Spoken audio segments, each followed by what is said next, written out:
Over more than 25 years, Pokemon has presented us with so many fond memories that it is impossible to name them all. But it also presented us with its fair share of unsettling moments, ranging from Pokédex entries about murder to ghostly encounters of the non-Pokemon kind.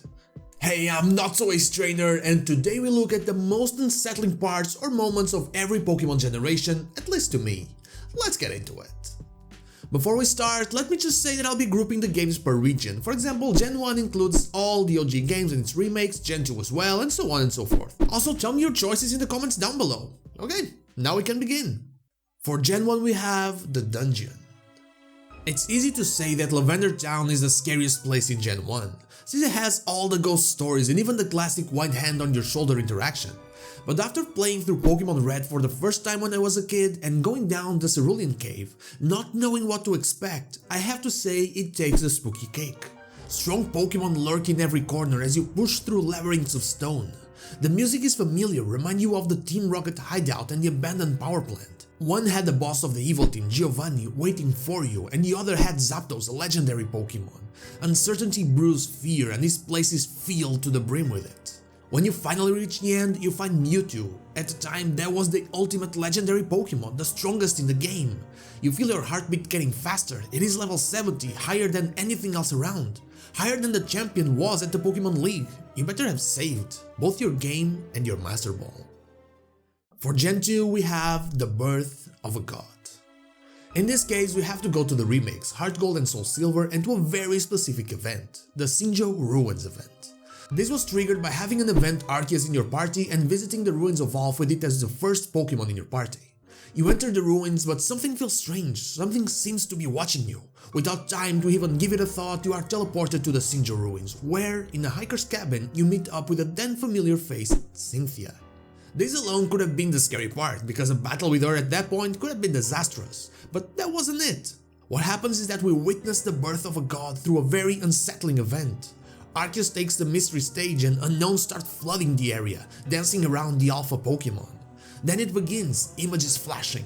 First they're just pictures of the universe, but then you start seeing it, our world, the real world. Arceus' reach is beyond just the world of Pokemon. Highways, forests, mountains and cities all flash as it creates a new god out of nothing. All of this to the sound of banging drums and detuned high-pitched noises. Truly one of the most unsettling moments in all of Pokemon's history.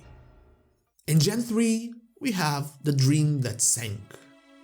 This was a tough one since there are some weird moments in both the OG games and the remakes, so I'll just leave this one as an honorable mention. The whole drought part after Groudon escapes and you have to meet it for the fateful encounter in the Cave of Origin. Listen to this.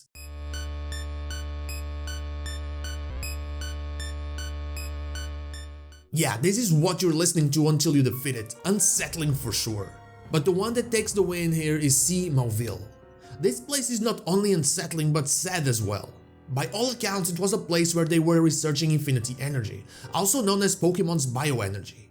Everything eventually fell apart due to issues with New Mauville, though the documents and other details you find through the area paint an even darker picture. New Mauville was supposed to be powered by this same energy, the energy of Pokemon's life. A city that ran on the same energy that was used to fire a weapon of mass destruction. Watson cancelled this project and is even called a traitor by Doc in one of the documents, prompting disciplinary action against him. This shows the mentality of those aboard the project, fed by slogans we find there such as always arrive on time, always stay late, lay your life on the line in safety checks, and maintain top quality, give up your sanity. We also find letters there that tell the sad story of how Professor Cosmo's parents' marriage fell apart due to how much he worked on the project. The sixth one reads, Dear Daddy, thank you for writing to me. I'm doing really well here, so please don't worry about me. I hope I'll see you again someday. I dream about it all the time. I brought the telescope you bought me to our new house. Please don't work too hard, Daddy. I hope you are okay. I will always love the stars, and I will always love you. Takao Cosmo. P.S. I'll give you my High Skitty doll, please take care of it for me. And now the Skitty doll is just there, abandoned in the sinking ship. Gen 4 brings us the one in the shadows. Diamond, Pearl, Platinum and BDSP have their fair share of strange events and locations, from haunted houses to mysterious strangers that put us to bed and then disappear. But nothing, and I truly mean nothing, will ever come close to the moment we are introduced to Giratina in Pokemon Platinum. To those who had played the original games, Diamond and Pearl, we felt like we knew what was gonna happen. It was a bit different, sure, but nothing completely out of the ordinary. And then Giratina rises from a dripping shadow with red glowing eyes. We expected that creature, since it was the box legendary, but then, interrupting Cyrus's maniac speech, it lunges towards the screen on a completely unexpected moment. It was the first time I ever saw a jump scare in a Pokemon game, and in one of those parts that has you glued to the screen. After the darkness subsides, there's a portal in front of us, one that leads into a world that is unlike anything we saw before or would see again. A world full of nothingness, the world of the renegade Pokemon. Moving on to Gen 5, it brings us a childhood stolen. Gen 5, just like Gen 4, has various strange moments and ghostly encounters, especially the strange house where we interact with the ghost of the marvelous Breach Girl as she searches for the Lunar Wing. Still, the most unsettling moment comes when we enter Henn's room. The music playing comes from a broken music box that's slightly detuned and sometimes slows down and then rushes to pick up the pace, as if giving up and then finding some hidden strength to continue, only to fall to its knees again. The whole place is decorated with bright colors, with clouds simulating the sky you couldn't see. Toys all around paint a picture of happiness that it never truly had. A place supposed to keep him innocent with a pure heart in order to achieve the vile goals of an evil man. A lie that he was forced to live. It's no wonder that in Black 2 and White 2, Hoenn doesn't want to stay inside when you first enter the room with him. And next we have Gen 6 and the Unexplained. The Kalos games are without a doubt some of my favorites, and I couldn't pick one specific place or moment to be above the rest, though there's a combination of mysteries that make the cut here. It all starts on the Rishisim Hotel in Lumio City, where a hex maniac tells you to be silent or she won't be able to hear the elevator. Strange. Eventually, if you keep exploring, you'll enter a different building, also in Lumio's, where as you exit the elevator to the second floor, the music stops, the screen flashes, and a hex girl appears out of nowhere, floating in the air, and speaks the now very famous line, "No, you're not the one." This was never explained and was one of the strangest moments I have ever encountered in a Pokemon game. But does it end there? No, it does not.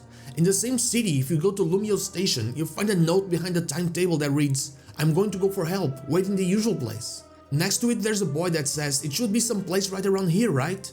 It's almost as if there was some murder plot happening as we try to save the world from Lysander, one that we never knew about. Ghost girls, lost people, going for help, truly a strange moment. For Gen 7 we have A Broken World. Alola was fantastic when it comes to the scary, unsettling and horrifying. Ultra Beasts were undoubtedly some of the creepiest things that ever created in the franchise, and even with the whole Nihilego plus Lozamine plotline, nothing will ever come close to Guzzlord's world. It is so hard to find that Pokemon, but the mere knowledge of its existence makes you want to search for it. After all, it's a rare, powerful Ultra Beast. You fly through wormholes until eventually you do everything right and enter another strange world, a new world. There you find someone in a strange suit that welcomes you to their post-apocalyptic place. Apparently, this world was destroyed by something related to a power plant, something hinted by why the older people didn't like hearing about that building. But the worst part is that that whole place is Alola, just a different Alola. We are walking over the ruins of Hawali City, and the music is a corrupted version of its theme. In the distance we see a creature eating the debris. That's Guzzlord. It never stops. You approach it and battle it. You may catch it, but you live with the knowledge that one mistake made that world the way it is. One mistake your Alola can also make.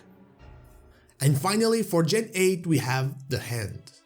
Pokemon Sword and Shield had one or two ghost encounters, though nothing too memorable, and that's why I will choose the whole concept behind Eternatus and Dynamax Energy as the one. Out of all the Pokemon in Galar, this third legendary is the one that marks us the most due to the battle we had against it during the game's climax. The power of Eternamax Eternatus was enough to bend space and time around it, something saved only for the pantheon of gods in the Pokemon world. But the scariest part was the reminder of the end. To reach that form, its original form, Eternatus absorbed all the Dynamax energy in Galar, the energy used to make sure the region continues to prosper. Had it succeeded in keeping all its energy to itself and left, Galar would simply stop working. Rose had his hand in everything and he used that power to make it happen.